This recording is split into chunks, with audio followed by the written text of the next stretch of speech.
OnePlus has recently teased the OnePlus 6 with an image showing the handset mostly obscured, but we're now getting a far less obscured, and far less official, look at the phone. As often happens, a case maker and a store, in this case Elixir and Mobile Fun, have listed cases for the phone ahead of its announcement. And these listings include images showing the full front and most of the back of the OnePlus 6. There's not really anything new to see here, as the OnePlus 6 has already been heavily leaked. But the images line up with what we've seen before, showing a notch in the screen, minimal bezel, and a dual-lens camera and fingerprint scanner on the back.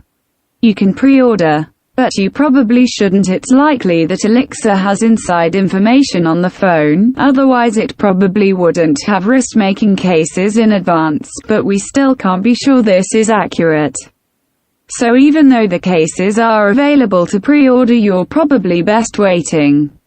And you shouldn't have long to wait, as the OnePlus 6 is rumored to be landing later this month. Which is a good thing too, as the OnePlus 5T has now sold out in Europe and the US.